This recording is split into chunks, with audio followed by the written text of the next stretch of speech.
The year is 1942. The Pacific War is raging, from the steaming jungles of New Guinea to the coral atolls of the Solomon Islands.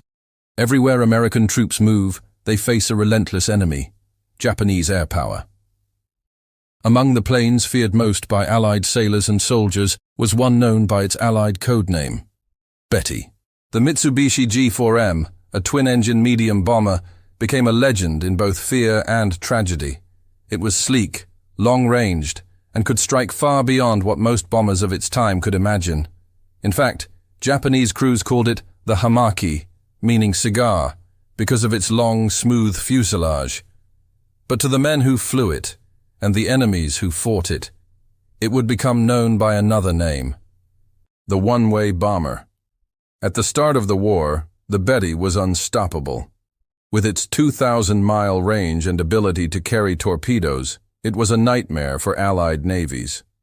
In December 1941, just days after Pearl Harbor, Betty bombers helped sink the British battleships HMS Prince of Wales and HMS Repulse off the coast of Malaya, a stunning blow that sent shockwaves across the world. For the first time in history, major capital ships had been sunk entirely by aircraft, without a single enemy ship firing a shot, and the Betty was at the heart of that victory.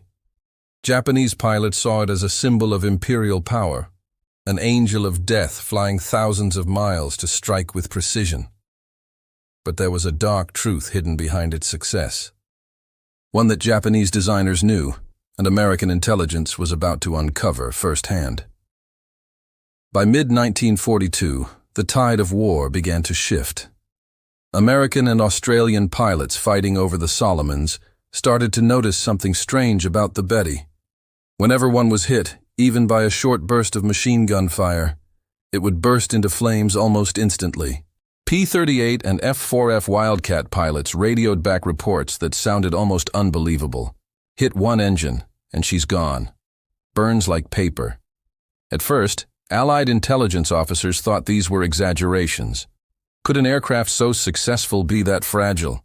But pilots kept reporting the same thing. Bettys burned too easily. They exploded with terrifying speed. Even the smallest hit from a .50 caliber round often turned them into fireballs. What was going on inside this aircraft? How could Japan's main bomber, the pride of its air arm, be so fatally flawed? The answer would come soon, in the most unexpected way possible. In the summer of 1943, U.S. forces on the island of Bougainville spotted something strange. A lone Japanese bomber, damaged and limping, made an emergency landing on a rough jungle strip. The pilot and crew fled into the forest. When American troops reached the aircraft, they couldn't believe their luck.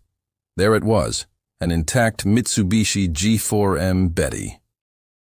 After months of fighting against these bombers, the Americans finally had one in their hands. Engineers, intelligence officers, and pilots from the U.S. Army, Air Forces, and Navy rushed to the site. They carefully examined every rivet, every gauge, every gun mount. What they found left them stunned. The Betty looked impressive on the outside, streamlined, aerodynamic, clearly built for speed and range. But the moment the Americans inspected inside its fuselage, their admiration turned to disbelief. There was no armor around the cockpit. The control cables ran exposed through the floor. Even more shocking, the fuel tanks, large and unprotected, were made from thin aluminum, with no self-sealing system whatsoever. It was like flying a fuel tank with wings. The self-sealing fuel tank was standard in almost every Allied aircraft by 1942. Layers of vulcanized rubber would swell when fuel leaked, sealing bullet holes and preventing catastrophic fires. But the Betty? It had none of that. To save weight and extend range, Japanese designers had made a choice, a deadly one. They sacrificed protection for endurance. As one American test pilot said after examining it, "You could light a cigarette in that plane and blow yourself to hell." The U.S. analysts soon understood why. Japan's war strategy relied on vast distances across the Pacific. They needed bombers that could fly thousands of miles over open ocean, strike deep, and return home without refueling. To achieve that range, the aircraft had to be lightweight. Every pound of armor or protection was seen as a waste of precious fuel. Japanese designers, under orders from the Navy Air Bureau, decided that speed and range would be the Betty's armor. If it could fly farther and faster than the enemy, it wouldn't need protection. But that philosophy came at a terrible cost. As the Americans studied the wreck, they realized the implications. The Betty wasn't just flawed, it was a tragedy waiting to happen. Soon they would see that tragedy play out across the Pacific skies, at Rabaul, the Marianas, and even when a desperate Japan used Betty bombers for one last mission of diplomacy that would end the war itself. It was 1939, and Japan was preparing for a war it believed was inevitable. Across the Pacific, the United States and its allies were watching with growing unease as the Imperial Japanese Navy expanded at a frightening pace.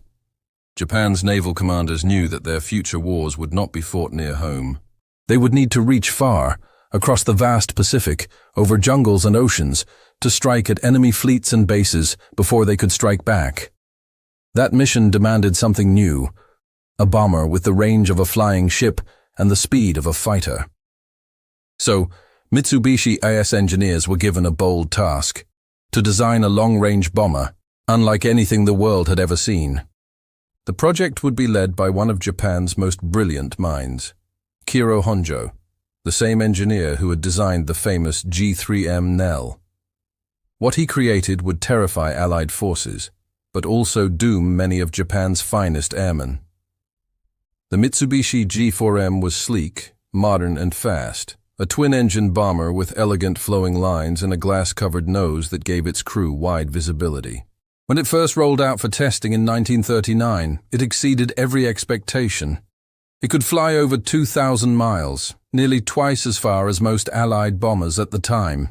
It could carry a 1,000-kilo torpedo or heavy bomb load and cruise at 260 miles per hour, blistering speed for its class.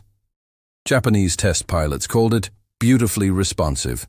The Navy called it the perfect weapon for Pacific warfare. But to achieve that range and speed, Honjo made a dangerous compromise, one that no Western designer would have dared. To save weight, he eliminated all armor plating around the cockpit and engines. He removed self-sealing fuel tanks, the protective layers that stopped leaks after being hit. He even designed the fuselage as a massive fuel container, surrounding the crew with thin aluminum walls holding thousands of gallons of gasoline. The result was extraordinary and horrifying. It could fly farther than any Allied bomber, but a single tracer round could turn it into a fireball in the sky. Still, Japan's Navy approved it immediately. They believed that the Betty S range would keep it safe, that it would never need armor if no enemy could reach it. They were wrong. When war broke out in 1941, the G4M Betty roared into action. Its long range and accuracy made it Japan's deadliest early war bomber. In the Philippines, Formosa, and Malaya, Bettys rained destruction on Allied airfields and bases. In one mission after another, they seemed untouchable, appearing from nowhere, dropping bombs, and disappearing into the horizon before fighters could intercept. Then, on December 10, 1941, came their moment of glory. Off the coast of Malaya, two of Britain's proudest warships, HMS Prince of Wales and HMS Repulse, were steaming south to intercept Japanese invasion forces. They had no air cover. Dozens of Betty bombers and their older cousin, the G4M Nell, spotted them and swooped in. Wave after wave of torpedo bombers attacked in tight formations. Despite heavy anti-aircraft fire, the Japanese pilots pressed on. At 11:20 a.m., the Prince of Wales was struck by multiple torpedoes. The Repulse tried to dodge, but she too was hit again and again. Within an hour, both mighty ships, once symbols of British naval dominance, had sunk beneath the waves. Over 800 sailors went down with them. The age of the battleship was over. The age of air power had begun, and the Betty had written its name in history. But the victory masked a devastating reality. Japanese crews quickly realized how fragile their bombers truly were. Even small bursts of enemy fire could turn a Betty into a flying torch. Survivors described their cockpits engulfed in flames within seconds of being hit. We could see the tracers coming, and when one hit, the whole fuselage glowed. You didn't have time to escape. By 1942, losses were mounting. At Rabaul, Truk, and New Guinea, squadrons of Betty bombers were being wiped out during raids. Pilots began calling it the Flying Lighter. Others grimly joked that Betty stood for "Bring Extra to Your Tomb." Still, Japanese commanders pressed on. They believed in the bomber's range advantage, that it could strike American fleets long before U.S. aircraft could strike back. They didn't yet know that American technology and pilots were catching up fast. As the war turned in 1942 and 1943, the United States introduced faster, deadlier fighters, the P-38 Lightning, F-4U Corsair, and the improved F-6F Hellcat. These aircraft could now reach the Bettys at long range, and when they did, the results were devastating. Pilots soon learned that the Japanese bombers were easy targets. Even short bursts of fire from 50 caliber Browning machine guns often caused the Betty to erupt into flames instantly. U.S. Navy pilot Lieutenant Tom Hamilton recalled after a dogfight near Bougainville, "You didn't need to aim for the engines. You just needed to hit anywhere near the fuel tanks, and she was gone." The Americans couldn't understand it. Why would Japan, one of the most advanced naval powers in the world, send its airmen into battle in something so dangerously unprotected? That question would soon be answered, when they got their hands on one. In August 1943, U.S. Marines advancing through the jungles of Bougainville stumbled upon something incredible: a half-destroyed Japanese airstrip with a damaged aircraft sitting at the far end. The green paint was peeling, the glass cockpit shattered, but the insignia was unmistakable: a red rising sun. A Betty bomber, mostly intact. Word spread quickly through the ranks. Intelligence officers were rushed in. A recovery team secured the site, and the aircraft was carefully disassembled for transport. For the first time in the Pacific War, American engineers had the opportunity to examine the enemy's most famous bomber, piece by piece. They had no idea that what they were about to uncover would shock even the most experienced airmen in the world. The captured Japanese bomber, the infamous Mitsubishi G4M, was carefully airlifted out of Bougainville under tight security. To the Americans, it was more than a prize. It was a key to understanding how Japan's Air Force thought, fought, and built its war machines. Weeks later, the aircraft arrived at a U.S. base in the South Pacific, covered in camouflage tarps and guarded around the clock.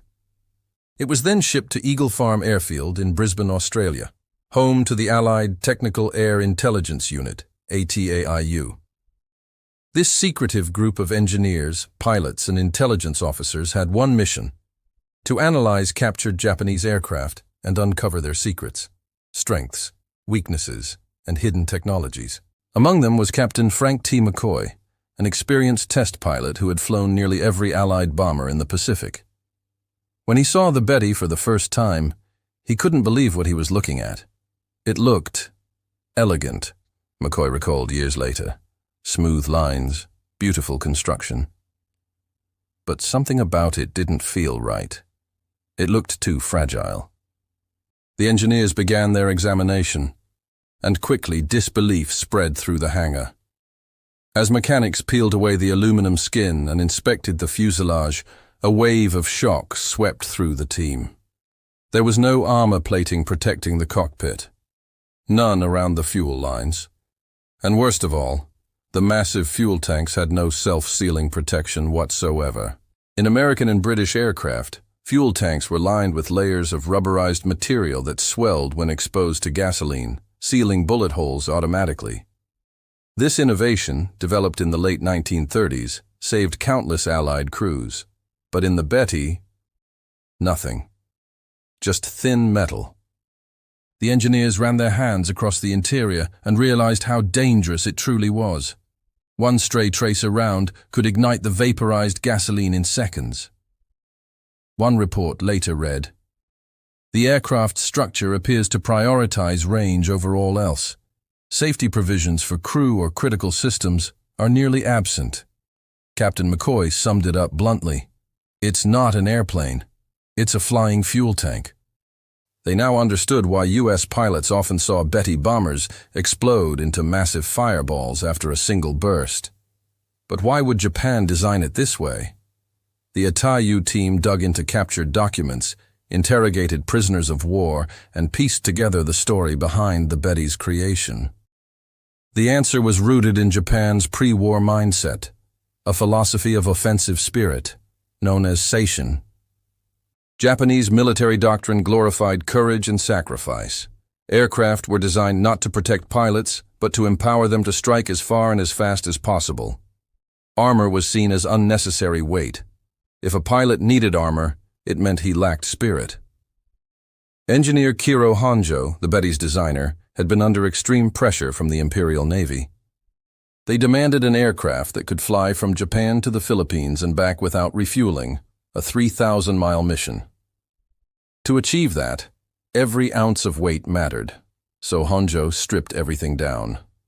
No armor, no self-sealing tanks. Even the tail gunner's position was lightly built, with a hand-cranked mount for the 20mm cannon to save weight. On paper, it was brilliant. In combat, it was suicidal. Once repairs were complete, Captain McCoy and his team decided to test-fly the captured Betty. The aircraft was repainted in U.S. markings with bright orange stripes, a clear sign it was not an enemy aircraft. McCoy taxied it onto the runway under the scorching Queensland sun. As the engines roared to life, the entire hangar staff came out to watch. It was the first time an American pilot would take off in a fully functional Japanese bomber. The takeoff was smooth, surprisingly smooth. The controls were light, responsive, almost too delicate. It flew like a sports car, McCoy said later. You could feel how well it was built, but it also felt like it would crumple if you pushed too hard. During the flight, he noted that the Betty's range and handling were extraordinary. Its climb rate was decent, visibility was excellent, and the engines performed well. But when he simulated a defensive maneuver, the plane groaned under the stress. He imagined what it would be like with enemy fire incoming, and shuddered. When McCoy landed, his first words to the team were chilling. "Now I understand why we never see them come back." Back in Japan, the Betty had already earned a deadly reputation, not just among enemies, but among its own crews. Many Japanese pilots resented being assigned to G4M squadrons. They knew the odds were against them. They were told that the bomber's speed and range were its armor. But they knew the truth. A Japanese crewman who survived multiple missions over the Solomons recalled, "We carried so much fuel that we smelled gasoline all the time. One hit, and the whole plane became fire. There was nowhere to go." In one tragic mission over New Guinea, an entire squadron of Bettys was wiped out by a single flight of P-38 Lightnings. The American fighters opened fire from long range, and within minutes, the sky was filled with burning wrecks. By 1943, the life expectancy of a Betty crewman in active combat zones was often less than a month. Japan was losing not only aircraft, but its most experienced pilots, men who could never be replaced. Then came the mission that would forever mark the Betty as a symbol of sacrifice and tragedy. On April 18, 1943, two Betty bombers took off from Rabaul, carrying one of Japan's most powerful and respected military figures, Admiral Isoroku Yamamoto, the architect of the attack on Pearl Harbor. American intelligence had cracked Japan's secret code and knew exactly where Yamamoto would be, and when. A squadron of P-38 Lightnings intercepted the Bettys over Bougainville. The American pilots dove in, firing at the lead plane, Yamamoto's. In seconds, the unarmored bomber burst into flames and crashed into the jungle below. Japan had lost its most brilliant strategist, inside the very aircraft that symbolized its flawed doctrine. The Americans didn't know it yet, but their later inspection of a similar Betty would confirm just how fragile that aircraft, and its philosophy, truly was. As Allied intelligence studied the Betty bomber, a grim picture began to form, not from blueprints or reports, but from the battlefield itself. In nearly every major Pacific engagement, the G4M's weaknesses had turned deadly. During the Battle of Midway, Japanese bomber units suffered catastrophic losses. The Betty's long range allowed it to reach far targets, but when U.S. fighters intercepted, it was helpless.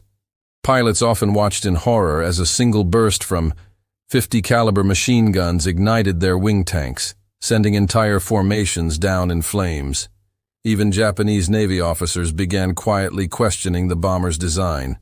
But in Tokyo, such doubts were unwelcome. The war effort demanded optimism, not criticism. "Our pilots have spirit," one admiral insisted. "Armor only weakens the will to fight." That kind of thinking would cost Japan dearly. At Allied intelligence headquarters, engineers and strategists now had a new advantage. They didn't just understand the Betty's flaws, they could exploit them. Reports circulated among US and Australian fighter squadrons, detailing the bomber's critical vulnerabilities. Thin-skinned fuselage, unprotected fuel lines in the wings, no armor for the pilot or gunners. Exposed fuel tanks directly under the upper fuselage. In simple terms, if you hit a Betty anywhere near the wings, it was done.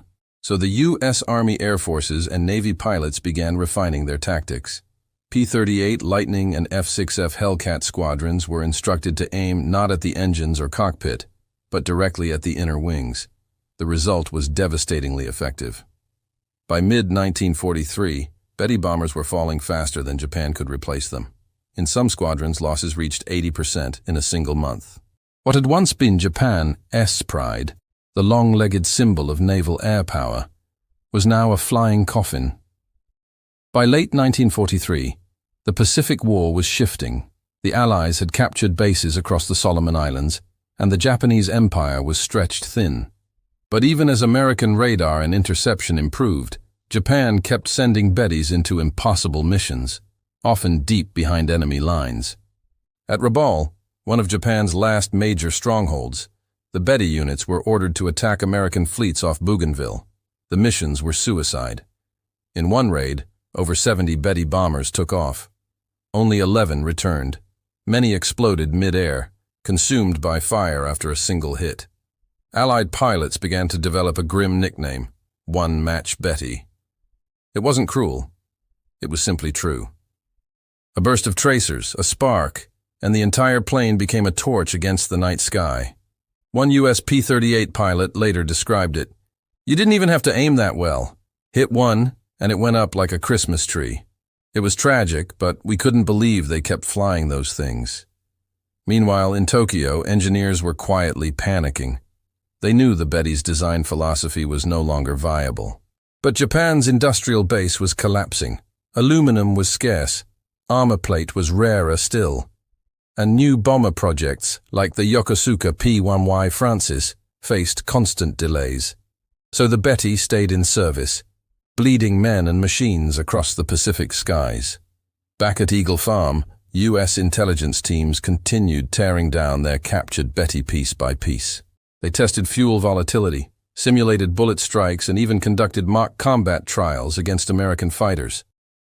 The results were conclusive and shocking even to veteran test pilots. Tracer rounds from a single Browning .50 caliber could puncture the fuel tanks and ignite vapors in seconds. Once burning, the plane's lightweight aluminum alloy only intensified the fire. American analysts noted how the Japanese had used duralumin, a lightweight alloy ideal for range, but catastrophically weak against heat and gunfire. They also discovered the Betty's defensive guns, though numerous, had poor firing arcs. Its tail cannon, the famous 20mm, could be deadly in a head-on chase, but offered little protection from the sides. In a report sent to Washington, the analysts wrote, "The G4M represents extreme emphasis on range at the expense of every other factor. It is an offensive aircraft with no defensive survivability. Those findings shaped U.S. strategy going forward. It reinforced the American belief that durability saved wars, the exact opposite of Japan's approach. The U.S. built planes like the P-47 Thunderbolt and B-17 Flying Fortress, aircraft that could take hits and keep fighting. And it was working. Even in defeat, Japan's pilots continued to fly their beloved Bettys with heartbreaking courage. In the war's final years, these same bombers were converted for kamikaze missions. Loaded with explosives, they became flying bombs, sent against Allied ships with crews who knew they would never return. The design that once symbolized reach and innovation had now become a symbol of desperation. In 1945, as Japan's navy lay in ruins, a handful of surviving Bettys carried envoys to surrender negotiations under white flags of truce. One of those aircraft, marked with green crosses, landed at Ieshima in August 1945, carrying Japanese officers to meet with Allied representatives. The very bomber that once spread fire across the Pacific now flew its final mission, to end the war. When U.S. engineers revisited their notes months later, they looked at the photos of the captured Betty one last time. What they saw wasn't just an airplane. It was a mirror of Japan's wartime philosophy: speed over safety, spirit over steel, pride over practicality. And in the end, that philosophy, no matter how brave, couldn't stand against an enemy who built for endurance. Captain McCoy, who had first flown the captured Betty, later reflected, "It was a beautiful aircraft, built by men who believed in what they were doing. But belief alone doesn't stop bullets." That was the tragedy of the Betty. The Americans had learned an invaluable lesson, one that would define post-war aviation for decades to come.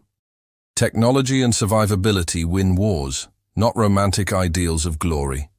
By late 1943, the Pacific skies were a battleground dominated increasingly by American air power. The Betty bomber, once feared as an unstoppable long-range threat, now faced its harshest test. Over the Solomons, the U.S. Navy and Army Air Forces were implementing new tactics tailored specifically to the Betty's weaknesses. Pilots remembered the intelligence reports and the analysis from the captured bomber. The fuel tanks were unprotected, the fuselage thin, and the crew exposed. P-38 Lightnings, flying in pairs, intercepted Betty formations at high altitude. They didn't waste time aiming at engines or tail guns. Instead, pilots focused on the fuselage and inner wing tanks. The results were devastating. Within seconds, entire formations ignited in mid-air, sending green-painted aircraft plummeting into the jungle or the ocean below. Lieutenant James "Jimmy" Lawson, a P-38 pilot stationed on Guadalcanal, later recalled, "We knew where to hit them. A few bursts, and they went up like torches. I'd never seen anything like it before. Beautiful planes, but deadly for their crews." These air battles, repeated across multiple islands, marked a turning point. The era of Japanese air superiority in the Pacific was collapsing. The losses for Japan were catastrophic. Seasoned pilots were killed in droves.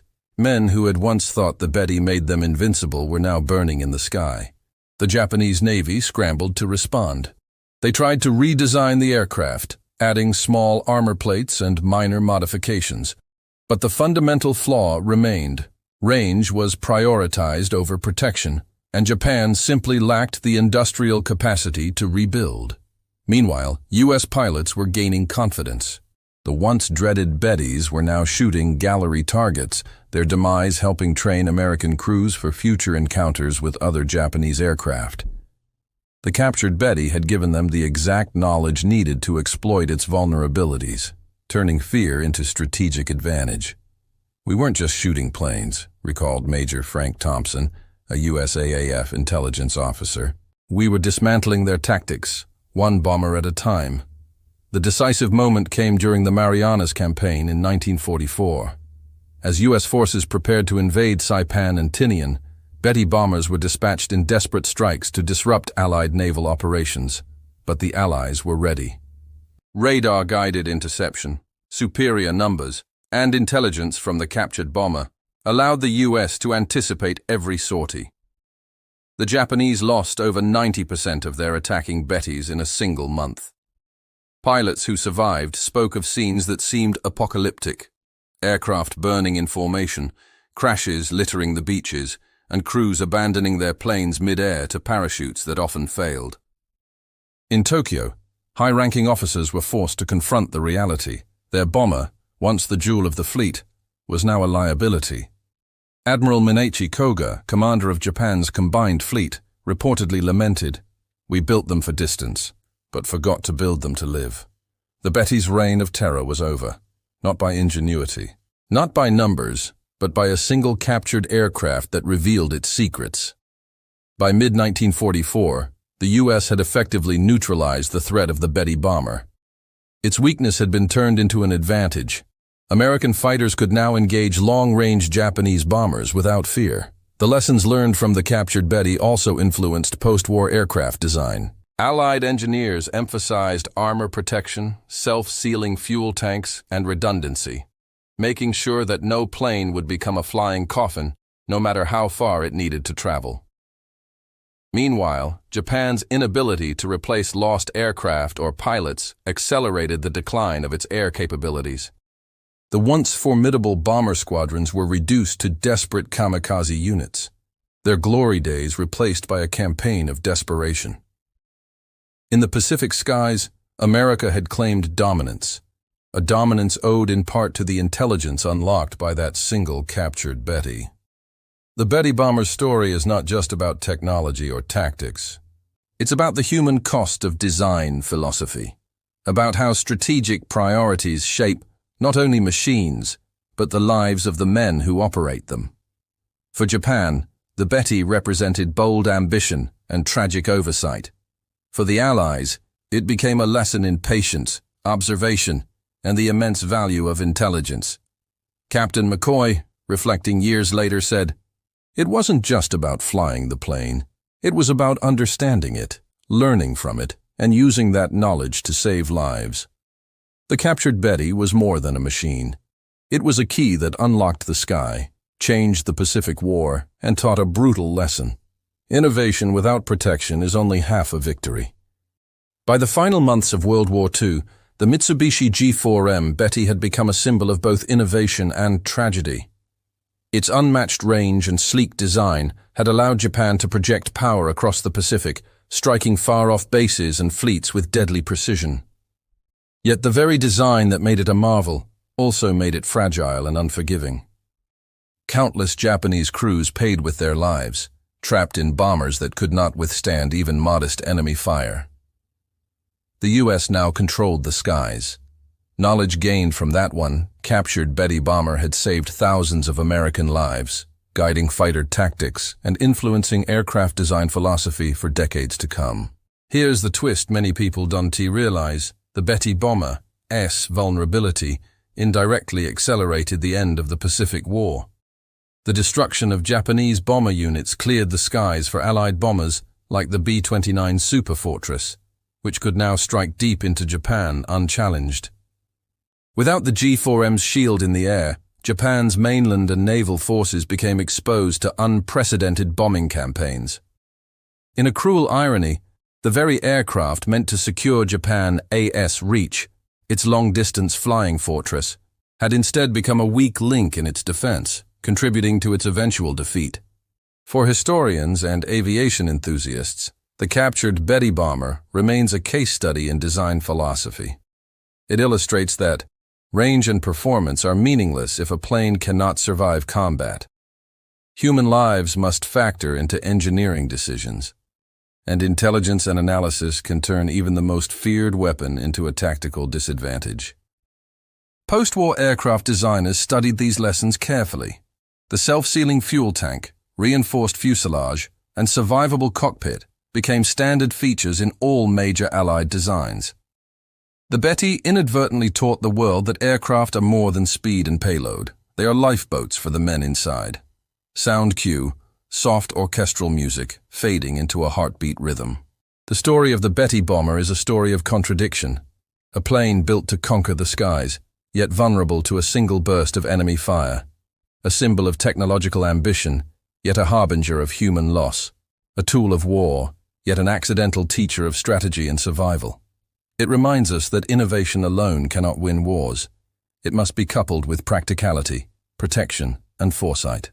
Even today, preserved Betty bombers in museums around the world serve as haunting reminders of courage, sacrifice, and the unforgiving realities of aerial combat. If you've been captivated by the incredible story of the Betty bomber, its daring design, its deadly consequences, and the secrets it revealed to the Allies, make sure to subscribe to WW2 Valor Echoes. We dive deep into history, uncovering the untold stories of World War II. the heroes, the machines, and the turning points that shaped the world. Hit the bell icon so you never miss a story that changes the way you see the war.